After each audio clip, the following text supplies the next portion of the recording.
안녕하십니까. 저는 오늘 섬유산업에서의 빅데이터 활용을 통한 마케팅에 관해서 설명을 드릴 계명대학교 경영정보학과 소속의 이충건 교수입니다.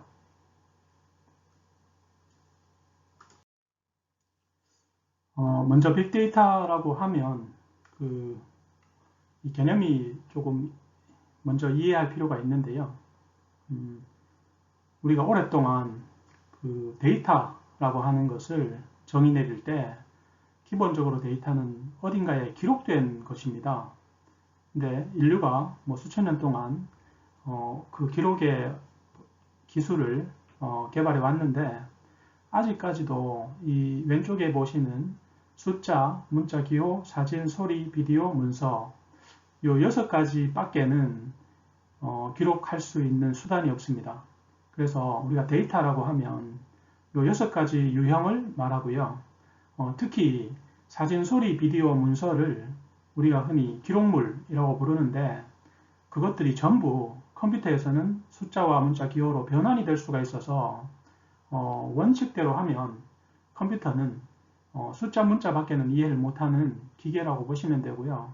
오늘날 빅데이터라고 하면 이렇게 숫자나 문자, 기호를 대량으로 보유하는 걸 말합니다. 그런데 과거에는 이 기록물을 사람의 머릿속에 두고 살았기 때문에 많은 양을 저장하는 게 불가능했고요.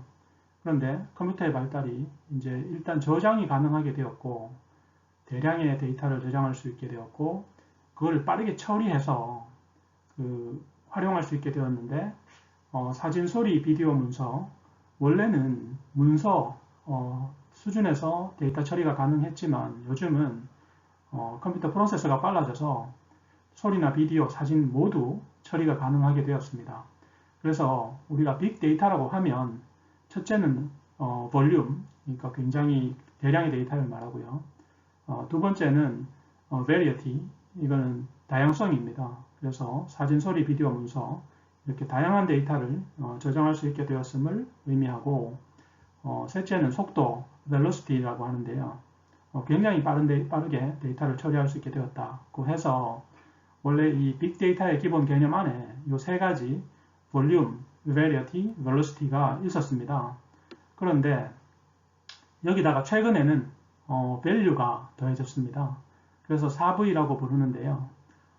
여기서 말하는 value는 아무리 많은 데이터를 빨리 처리하고 다양한 데이터를 처리하더라도 우리가 이 가치, 그러니까 그 데이터로부터 가치 있는 정보를 꺼내지 못한다면 소용이 없다 해서 요즘은 네 번째 V, value까지 포함해서 빅데이터의 4V라고 하고요.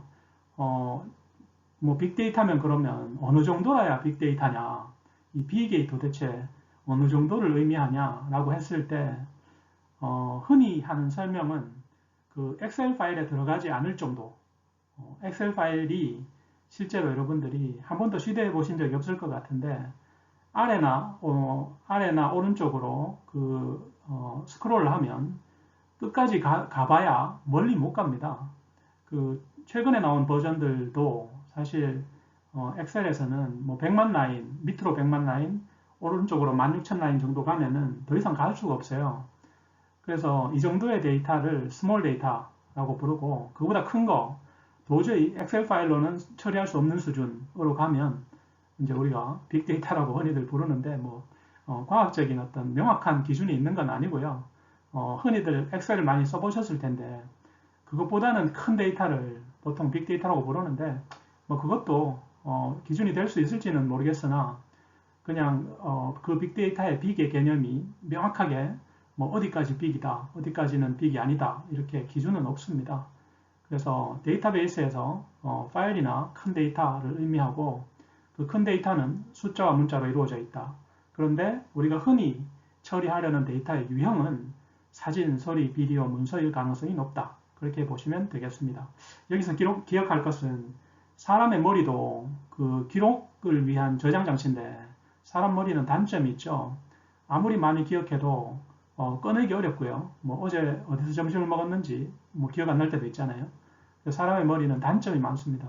그런데 컴퓨터는 사람 머리보다는 훨씬 많은 양의 데이터를 정확하게 저장할 수 있기 때문에 우리가 빅데이터 그러면 사람의 머리가 아니라 그 컴퓨터를 활용해서 하는 데이터 처리를 의미한다고 보시면 되겠습니다. 자, 그래서 우리가 빅데이터를 모으게 되면 이 분석의 과정을 거치게 되는데 그 분석을 하는 목적은 과거를 다시 살펴보고 리뷰하고요. 현재를 이해하고 나아가서 미래를 예측하고 forecasting 하는 쪽으로 이제 나아가게 됩니다.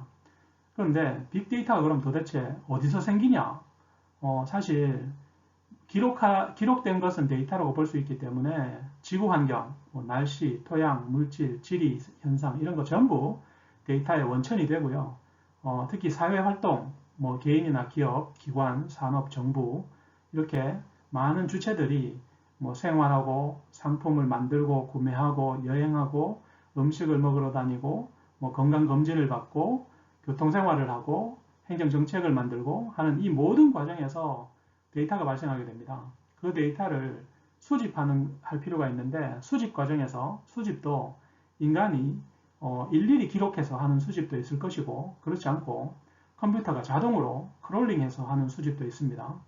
그래서 그걸 어떤 데이터베이스, 빅데이터를 만들게 되면 그 데이터를 전처리하게 되는데요. 그 전처리를 우리는 이제 프리프로세싱이라고 부르고요. 사실은 전체 과정에서 보면 이 전처리 과정이 가장 어렵고 중요합니다. 이 전처리가 잘못되면 그 뒤에 아무리 분석을 해도 이제 좋은 결과를 얻기가 어려운 게 현실입니다. 그 전처리가 끝나면 이제 그 데이터를 탐색하고 분석을 하게 되는데 이 과정에서 보통의 경우는 우리가 해결하고자 하는 문제를 미리 정의하게 되는데요. 그 문제 정의가 잘못되면 그 뒤에 완전히 다른 방향으로 분석이 이루어지기 때문에 문제 정의를 하는 과정에서 기존의 연구도 살펴보고 보고서 논문 읽어보고요. 인간의 어떤 직관 같은 것도 활용하게 되는데 사실 저 같은 학자적인 관점에서는 이 문제 정의가 정말 어렵다라는 것을 뼈저리게 느끼고 사는 편입니다. 근데 실무자들은 보니까 대체로 문제 정의는 쉽게 생각하고 빨리 분석을 하고 싶어 하더라고요. 이거는 실무적인 어떤 속도감 때문일 텐데 사실 막상 해보면 이제 어느 정도 분석을 해본 사람들은 압니다. 이 문제 정의가 굉장히 중요한데 실제로 잘 한다는 게 어렵구나 라는 걸 알게 되고요. 어쨌든 그렇게 해서 데이터 탐색을 하고 문제 정의를 통해서 우리가 데이터 탐색을 하고 검증 모형을 구축하고 분석을 하게 되면 그 모형을 평가하고 수정하는 과정을 거치는데 이 과정에서 우리가 흔히 통계, 마이닝, 알고리즘 이런 것들을 이제 만들어내게 됩니다. 그리고 결과가 나오면 이제 해석하는 과정을 거치고요. 이 해석이 사실 인간의 어떤 그 지식 또는 경험이 여기에 반영이 되게 되고 그러고 나면 시각화 과정을 거칩니다. 표나 그래프를 만드는 거죠. 그리고 나면은 이 시각화 결과물을 보도자료 또는 보고서 논문으로 만들어서 신문에 게재하기도 하고 기업 내부에서 보고서를 만들어서 활용하기도 하고 의사결정에 그리고 저 같은 사람들은 학회나 저널에 발표하기도 하고요. 근데 이렇게 이 전 과정을 거쳐서 만들어진 그 빅데이터 분석을 결과적으로는 서비스하고 싶다. 상시적으로 고객이든 기업 내부든 그걸 서비스하고 싶다 그러면 이제 시스템 분석 설계를 해야 되고 플랫폼을 만들어야 됩니다. 이 전체 과정을 우리가 빅데이터 분석 과정이라고 부르고 여러분들이 이 과정에서 이제 소프트웨어들을 많이들 들어보셨을 텐데 엑셀은 이미 많이 써보셨을 것 같고요. 태블로는 유명한 시각화 소프트웨어입니다. 시각화에 아주 전문화된 소프트웨어고 세스는 그 분석 전 과정을 다 할 수 있는 소프트웨어고 이것도 시각화 기능도 있습니다. 래피드 마이너도 세스하고 비슷하게 그 분석의 전 과정을 하고 시각화도 가능하고요. R은 약간의 프로그래밍이 들어가는데 앞에 세스나 래피드 마이너, 태블로와는 다르게 프로그래밍을 조금 할 줄 알아야 됩니다. 그리고 파이썬은 가장 최근에 유명해진 소프트웨어고요. 프로그래밍 언어입니다. R보다는 더 프로그래밍 언어에 가깝습니다. 그리고 파이썬을 가지고 하더라도 데이터 분석은 주로 파이썬을 가지고 하는데 요즘은 그렇다 하더라도 나중에 이걸 서비스 하려면 이 자바에 붙여야 되는 경우가 있는데 그때는 자바를 써야 되겠죠. 그리고 이제 데이터베이스는 우리가 SQL이라는 언어가 따로 있어서 그걸 쓰게 되고 데이터베이스를 개인이 직접 만들지 않고 이제 이미 만들어진 소프트웨어를 쓸 때가 있는데 MySQL이나 뭐 오라클이나 이런 것들은 데이터베이스 솔루션 뭐 시스템이 되겠습니다. 자, 성공하는 조직은 정확한 데이터를 포괄적으로 수집, 분석, 활용한다. 수집, 저장, 분석, 시각화 뭐 이런 식으로 앞에 설명드렸듯이 이 과정을 거치게 되고 요약하면 이 과정이고요. 근데 결과적으로는 우리가 빅데이터 분석을 해서 얻는 결과는 뭐 분석 결과, 보고서 논문이 되겠죠. 그리고 또는 빅데이터 분석을 통해서 인공지능을 만들기도 합니다. 그런데 분석의 기법 중에 뭐 머신러닝도 있고 딥러닝도 있고 뭐 분류, 여과, 요약 이런 그 분석 기법들이 다 머신러닝, 딥러닝 안에 들어가 있는 건데요. 그래서 이런 분석 기법들은 그 AI를 만드는 과정에 필요한 것들입니다. 자, 그럼 섬유 산업으로 넘어와서 이 빅데이터가 어디에서 발생하는가 이걸 한번 좀 이제 생각해 볼 필요가 있는데요. 보면 그 섬유 산업은 MD 기획이죠. 그렇게 해서 생산자가 샘플을 전달을 받게 되면은 생산자 원가 분석을 하고 가격을 오퍼하고 납기 협의를 하고 뭐 PO장을 발행하고 생산을 하게 됩니다. 그런데 생산 과정은 주로 이제 5가지로 나눠지는데 원사, 가호, 재직, 염색, 검사 이런 과정을 거치게 되고 이게 끝나면 뭐 흔히 SS라고 부르는 쉬핑 샘플을 발송하게 되고 이게 이제 통과가 되면은 물류 과정을 거쳐서 이제 가게 됩니다. 이게 이제 생산의 과정이고 마케팅은 이 뒤에 일어나는 거라고 볼 수 있는데 원래는 그랬는데요. 마케팅이 사실은 이 MD부터 이 물류까지 전체를 포괄하는 플랜을 짜죠. 그래서 과거에는 생산자 중심의 생산에 기반해서 마케팅 플랜을 짜오다가 요즘은 거꾸로 마케팅에 기반해서 이 전체 과정을 지나가게 됩니다. 그래서 마케팅 중심적 그 생산으로 지금은 많이 변한 것 같고요. 흔히 우리가 마케팅이라고 하면 잘 아는 게 4P죠. 그래서 Product, Price, Place, Promotion 이렇게 이제 경영학에서 꼭 가르치는 4가지 항목인데요. 이 마케팅의 4요소죠. 그래서 오늘 제가 강의 드릴 내용은 이 4가지를 중심으로 설명을 드리려고 합니다. 근데 이게 딱 끊어진다기보다 프로덕트와 프라이스가 섞이기도 하고요. 그 뭐 플레이스하고도 섞이기도 하고 그런 것 같습니다. 자, 상품 데이터, 프로덕트죠. 근데 상품이라고 하면 이제 그 상품은 팔릴 것을 생각해야 되기 때문에 고객 데이터가 한꺼번에 같이 있는 경우가 많이 있습니다. 사례를 많이 보여드리려고 하는데요. 무신사, 유명한 사이트죠. 여기 보니까 상품 후기, 이미지 검수 작업, 자동화. 상품을 구매해서 그 상품을 실제로 입은 사람들이 사진을 찍어가지고 무신사 사이트에 올리는 경우가 많이 있는데 이 데이터를 모아보면 아주 재미있는 결과를 많이 얻고 있는 것 같아요.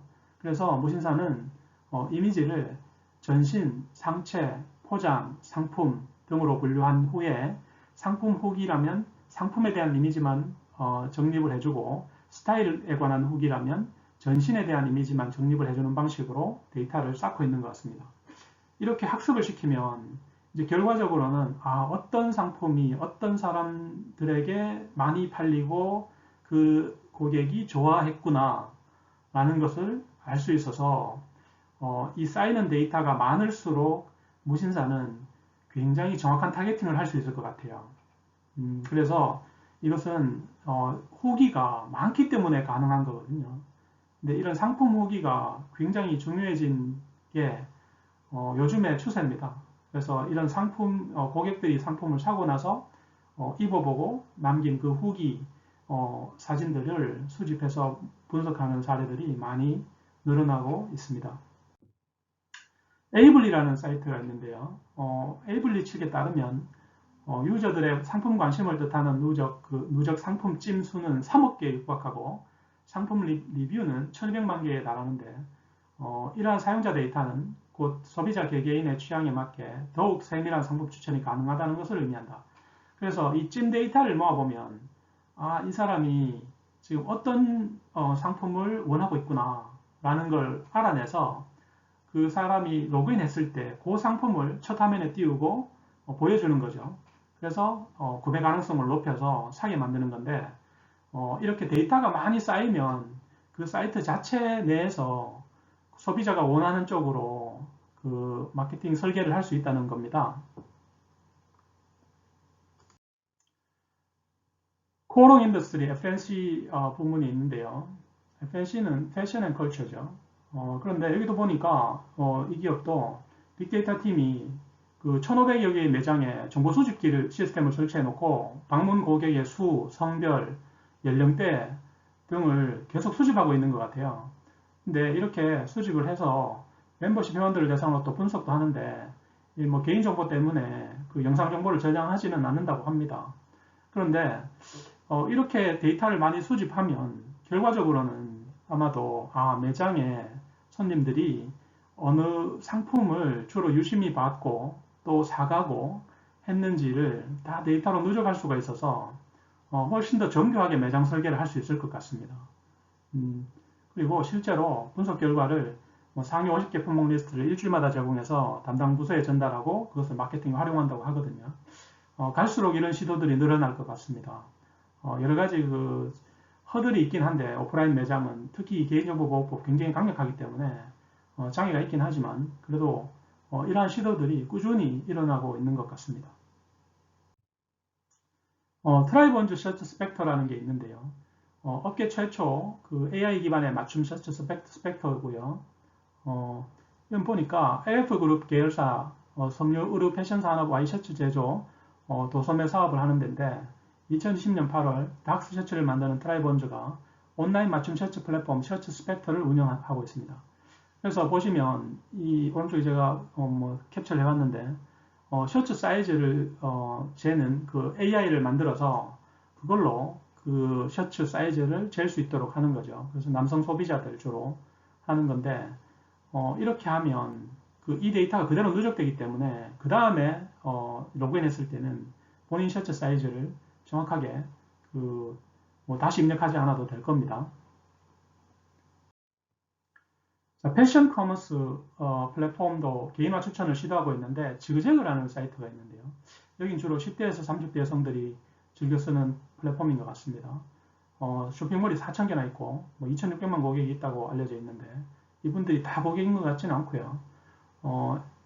17년도에 나를 위한 쇼핑몰과 옷을 찾아주는 개인화 추천 시스템을 도입했습니다. 이게 벌써 5년이 지났기 때문에 계속해서 정교화를 시도하고 있는데 이 보시면 이 앱을 한번 다운받아서 쓰기 시작하면 이제 이탈도 방지가 되고 매출도 증가한다는 겁니다. 근데 이런 식의 시도가 초기에 먼저 나아갔던 이런 지그재그 같은 사이트들이 선점하고 있는 효과가 있겠죠. 그런데 이거보다 훨씬 더 정교한 사이트를 현재의 기술로는 만들 수도 있지 않을까 싶은 생각이 있고요. 아마 경쟁이 굉장히 치열해질 겁니다. 이쪽 분야로. 그래서 리뷰를 작성하면 적립금을 주기도 하고 구매자 만족도를 데이터를 수집하기도 하는데 이제 선호 스타일을 입력해주고 그걸 선택하게 만들고요. 그런 방식으로 그 추천 시스템을 구축해 놓고 있습니다. 자, 이거는 저희 학교에서 시도해 본 건데요. 어떤 사람이 어떤 옷을 입고 있는지를 사진을 찍어 놓았다면 그 사람이 사진 속에 어떤 옷을 입고 있는지를 알아맞힐 수 있는 인공지능을 만들려고 시도해 봤거든요. 근데 되더라고요. 그래서 이 사람이 입고 있는 옷이 검은색, 블랙이고 남자고 솔리드 무늬가 없고 그다음에 스카프도 없고 슬리브는 로공 그러니까 소매가 길다. 그래서 이거는 카테고리가 수트, 양복이다. 라는 식으로 인공지능이 이제 알아맞힐 수 있도록 해보는 거죠. 근데 사진 속의 인물이 어떤 옷을 입고 있는가를 알아맞힐 수 있는 인공지능을 충분히 만들어낼 수 있을 것 같습니다.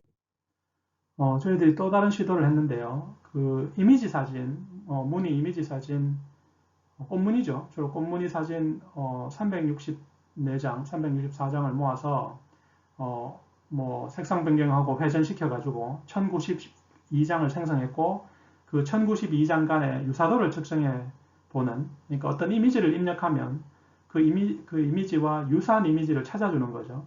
그래서 뭐 어떤 분이 자기가 좋아하는 그 연예인 사진을 올리면 그 연예인이 입고 있는 옷과 유사한 옷을 찾아주는 시도를 지금은 해볼 수 있을 것 같습니다. 가능합니다. 그리고 최근에 저희들이 시도하고 있는 것은 섬유 직물에 어떤 결함이 있는가, 옷에 결함이 있는지를 찾아내는 건데요. 저희들이 사용한 데이터셋은 뭐 크진 않습니다. 2960장 정도였고, 요 이미지들이 이미지 안에 그러니까 어떤 결함이 있는가, 보시다시피 약간씩의 결함이 있죠. 저런 결함을 검출하는 인공지능, 결함을 찾아내는 인공지능을 만들고 있는데 정확도가 85% 또는 89% 정도, 모델마다 조금씩 차이는 나지만 그 정도 나오는데, 이걸 끌어올리려면 2900장 갖고는 안 될 것 같고요. 한 10배 정도 더 있으면, 뭐 2만 장 정도 있으면 훨씬 더 좋아지지 않을까 싶고요. 어쨌든 데이터가 많을수록 더 정교한 인공지능을 만들 수 있을 것 같습니다. 자, 이거는 보시면 저희들이 상주에 있는 농장에 가서 시도한 건데요. 우리 학생들이 한 겁니다. 보시면 이 복숭아의 표면에 결함이 있는지를 찾죠. 이게 다 딥러닝으로 할 수 있는 건데 실시간으로 이 제품에 결함이 있는가, 그것을 인공지능이 찾아내는 겁니다. 그래서 이런 거 아마 생산 현장 또는 판매 현장에서 뭐 물건이 들어왔을 때, 옷이 들어왔을 때 실시간으로 인간의 눈보다 훨씬 더 정확하게 결함이 있는지를 찾아낼 수 있을 것 같습니다.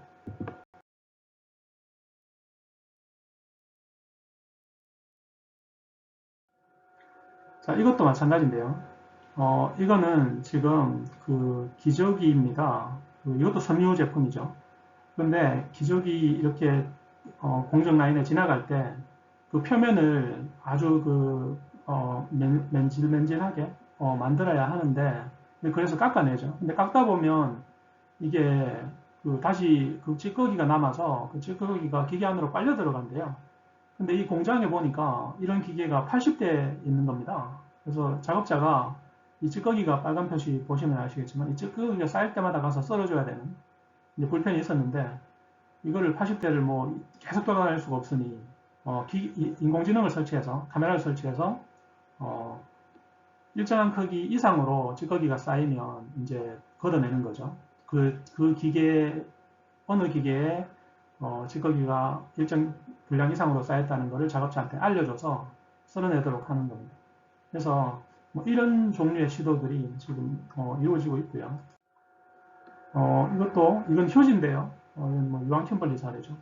그 휴지가 하나에 예를 들면 뭐 24개짜리, 36개짜리 뭐 이렇게 들어있는데 더 많이 들어가는 것도 있잖아요. 그러면 더 많이 들어가면 안 되니까 그 카메라로 공장에서 찍어서 인간인의 눈으로 확인하지 않고 이 카메라가, 그러니까 인공지능이 설치된 카메라가 판단해서 이거는 지금 불량이다. 8개 들어가야 되는데 9개 들어가 있다. 이러면은 작업자한테 알려줘서 이제 빼낼 수 있도록, 공장 밖으로 나가지 않도록 할 수 있는 거고, 섬유업계도 옷을 뭐 수백 벌 이렇게 보내고 받고 하실 텐데, 거기도 마찬가지로 이런 시도가 가능합니다. 그래서 사진을 찍어서 이게 티셔츠 몇 장이다. 근데 이걸 일일이 사람의 손으로 세지 않고도 다 가능합니다. 이거는 이제 기저귀 생산 공장에서 솜총 무게를 분석한 거고요.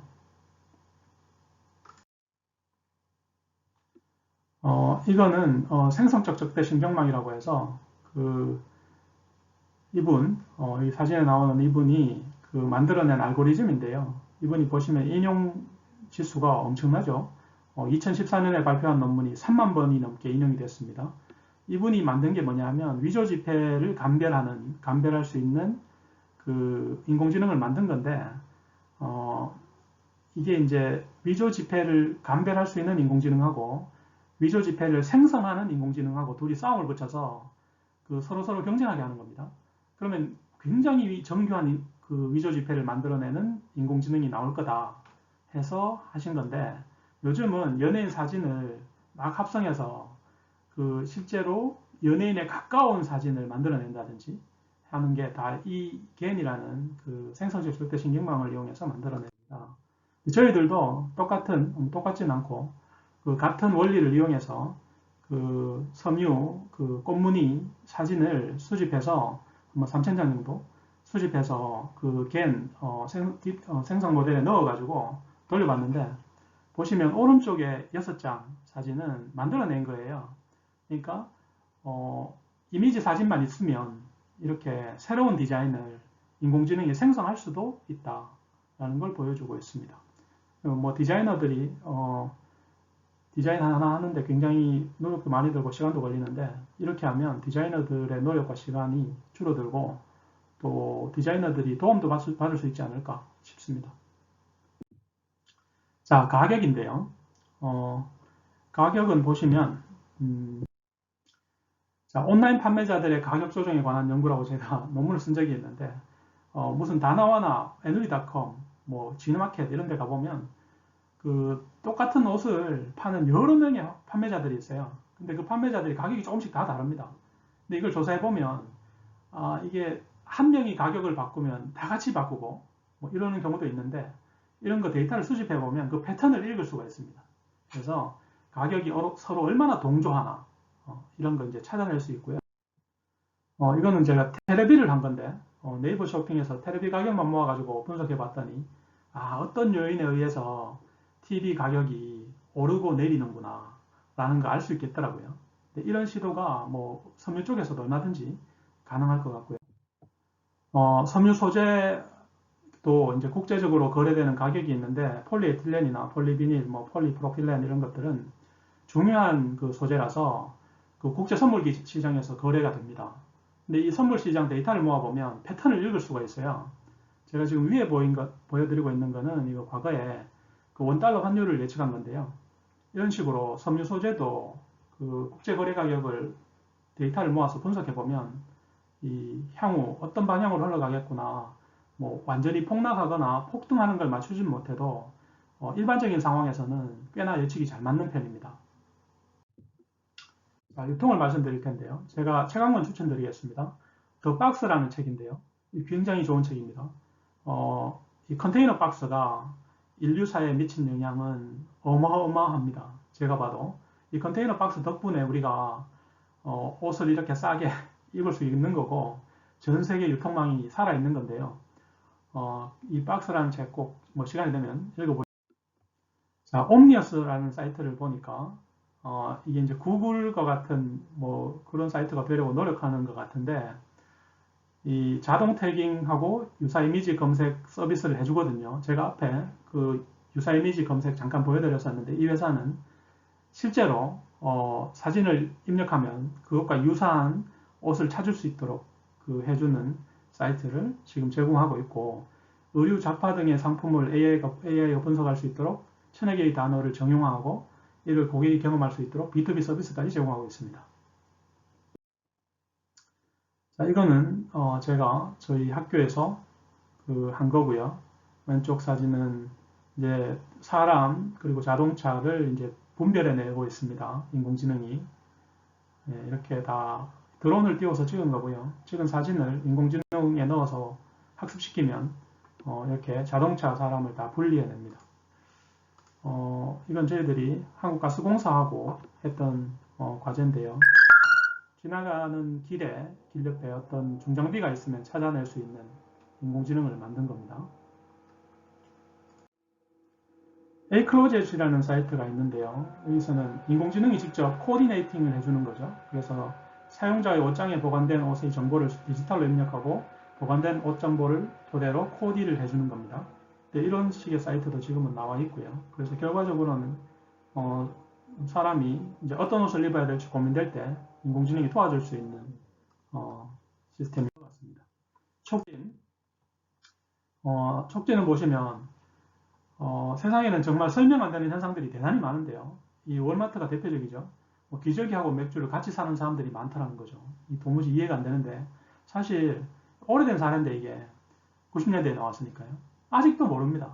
예, 아직도 왜 사람들이 기저귀하고 맥주를 같이 사는지를 설명할 수가 없습니다. 아직도. 우리나라는 보면 맥주하고 라면을 같이 파는 경우가 많죠. 뭐 이것도 나름 마케팅 전략인데, 그런데 섬유 쪽은 아직 이게 많이 활용되고 있는 것 같지는 않습니다. 이제 묶음 상품이라고 부르는데 영어로는 번들링이라고 하고요. 그래서 옷을 팔 때 그 클리너를 같이 판다든지 뭐 이런 시도들이 있어요. 근데 이런 게 되려면 기본적으로 영수증 분석이라고 해서 고객들이 상품을 사간 그 영수증을 모아가지고 분석을 할 수가 있어야 되거든요. 네, 같이 산 상품들을 분석해 보아야 하는 거기 때문에 이런 것들도 앞으로는 시도가 되지 않을까 싶고요. 근데 이제 뭐 겨울옷을 파실 때 뭐 핫팩 같은 거를 넣어서 판다든지 뭐 이런 것도 가능하지 않을까 싶습니다. 제가 지금 여기 보여드리고 있죠. 그래서 구글 트렌드가 지금 보면 뭐 겨울 골프하고 핫팩을 해보면은 이 추위가 쭉 나오잖아요. 그래서 이 검색 추위가 나오는데 이런 걸 잘 활용하시면 의외로 A라는 상품과 B라는 상품을 섞으면 훨씬 더 매출이 올라갈 수도 있겠구나 라는 정보를 얻을 수 있을지도 모릅니다.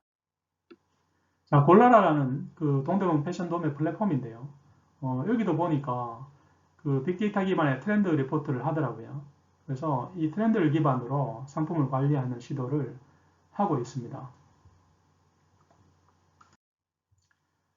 제가 끝으로 두 개의 사이트를 말씀드리고 싶은데요. 하나는 패션넷인데요. 이 패션넷은 그 뭐 섬유산업 동향 또는 뭐 그로부터 인사이트, 트렌드 같은 것들을 찾아볼 수 있는 사이트입니다. 저도 들어가 보고 굉장히 놀랐습니다. 양도 풍부하고 지금도 늘어나고 있는 것 같고요. 그래서 정리가 잘 된 사이트인 것 같고요.